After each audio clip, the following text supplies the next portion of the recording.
Welcome to the CLT Life Real Estate Show, hosted by Jimmy Grappone. Hey everybody, welcome back to the JPAR Carolina Living Real Estate Show. My name is Jimmy Grappone. I'm the host. I'm a local realtor here at JPAR Carolina Living in the Charlotte area, and I'm with the broker owner of JPAR Carolina Living, Sarah Zadeb. Hey guys. Hey Sarah, so how's it going? Excellent. Everybody's talking about these weird shifts in the market, but again, we've got the rock stars. So Exactly. Well, I have basically like three main things I wanted to chat about today. And the first one that I wrote down was to talk about the shift that we're seeing in the real estate market. If we can just talk about that briefly, what's the cause of it and how's it impacting sales in the real estate market here in Charlotte? Yeah, well, Charlotte has been really lucky. We're actually kind of like a little bubble, always have been. So we know that other places are going to take a much harder hit than Charlotte will. Charlotte's going to be a very safe place, especially for our investors and also our people who are looking for their long-term homes, for their families. What caused it? We actually have had, technically year over year, we're supposed to see about a 2% increase in our cost of living. Mm-hmm. That's just historically what we know to be, our average.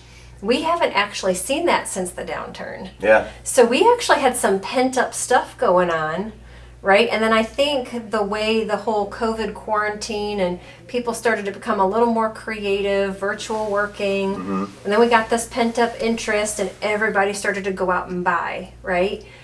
Well, here's the thing. People didn't want to sell. Right. We still had a record number of sales in 2021, which is amazing. How do you have a record number of sales and low inventory, right? It doesn't happen. Because homes are selling, so quickly. Yes. We talked about this earlier, how you could pretty much just slap a sign in the yard in front of a house and you were going to get 15, 20 offers and get that thing sold in the first weekend. Right. And you didn't have to have a picture or a description. Right. And that's not the market that we're in right now. So, we're starting to shift to more of a balanced market in the direction of being more towards a buyer's market. And another thing we were talking about off camera is just how when you're listing a home for sale now, you can't just slap that sign in the yard. You actually have to have some marketing behind it and some strategy behind it as far as pricing properly, the right photos and description. Experience is going to be the key right now. We've got to have, we're super blessed here because we've got a ton of agents like mm-hmm. you, right? We've got the experience, you know what to do, you've got the team behind you, so you've got all the bells and whistles that you can pull out for your sellers to properly market that home, right? You also have the network of agents mm-hmm. to make sure that you're networking on that buyer agent side as well.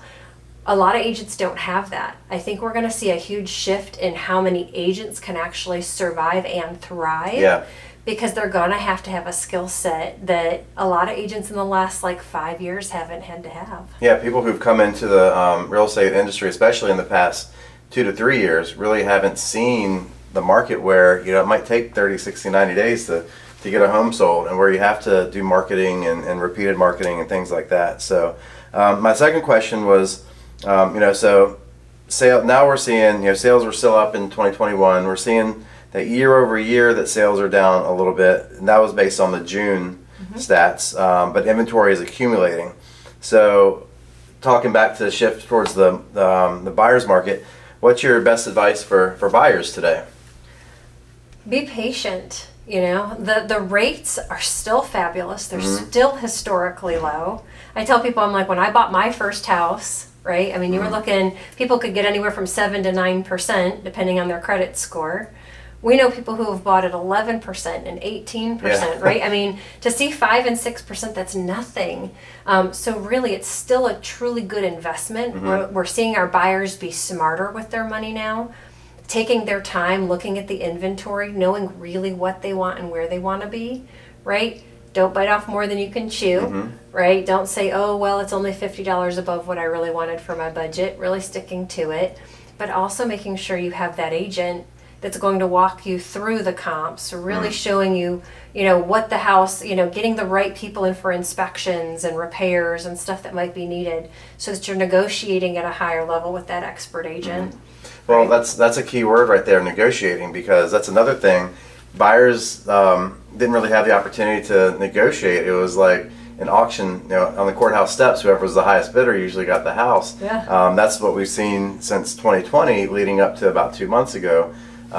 now I think we're finally getting back to where there is some negotiation. So the smart sellers are pricing it at or maybe even slightly below market value, Yeah. so that, okay, they're going to get probably full asking price and maybe even slightly above, but people who are still pricing the house slightly above or too high, there's opportunities for buyers to actually be able to negotiate like we used to do, and possibly get it for less than what's, what the seller is asking for it. Yeah.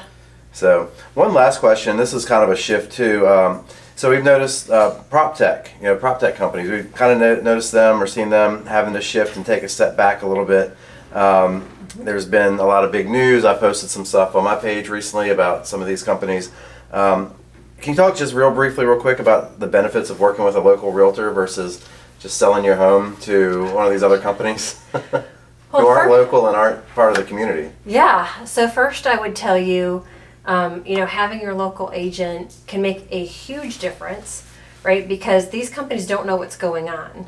So if they're in other markets, right, they might try and lowball you on the offer if they're coming in with one of those offers. The fees that they're tacking on, right? These sellers don't realize how much they're being taken advantage of when they're getting these fear-based headlines, and then they're coming in to do it. Same thing on the other side. They're coming in with all these cash offers and claiming all of this stuff, and sellers need to have an expert agent on their side to make sure that in that negotiation process, you don't have somebody who's going to say there's $30,000 worth of repairs when there isn't, right?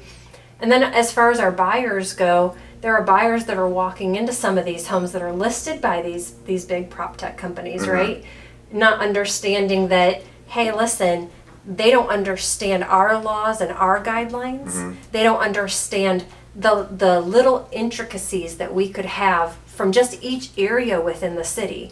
Some are more well and septic. Some we know might have, flooding issues. These big companies aren't gonna know all the little details that go on even within a city, right? So whether you're working on that seller side and you don't want to be taken advantage of for all the fees, or the buyer side not to be taken advantage of on what might not be disclosed or known, because they're not going to disclose anything. They're not. They didn't live in that Everything's house. no representation, Exactly, right? yeah. So you have to have somebody who not only knows the area and knows all the legalities that go on, but has the right team behind them, and that's all locally based. Yeah, and being here in the Charlotte area, so I'm personally in the South Charlotte area.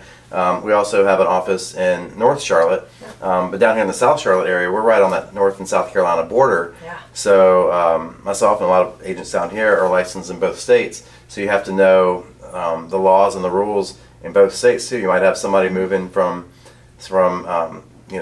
outside of the area who just needs to be in the Charlotte area, and they might be looking on both sides of the state. So really knowing the differences between both of those is really helpful. Yeah, huge. And just knowing the different areas of the city and where they're working. I mean, you and I both know, we can talk about miles into the city, but the commute time for those miles can differ drastically. Depends on the time, depends on the route. There's so many ways to get from one place to another. So that was one of the things when I first moved to Charlotte. It was before we had GPS on our cell phones. So I went to Best Buy and I bought a GPS because some of the roads changed names like every 2 miles. Yeah. So up there in the South Park area, so every 2 miles it was a different name. Like, where in the world am I? Yeah. So it makes a difference. You got to have somebody who knows. Exactly. Well, Sarah, thanks so much for spending a few minutes of your busy day with me again, and we'll do this again next month, and I really appreciate it. Yeah, absolutely. Thanks a lot. Thanks everybody for watching. We'll see you on the next video. Take care.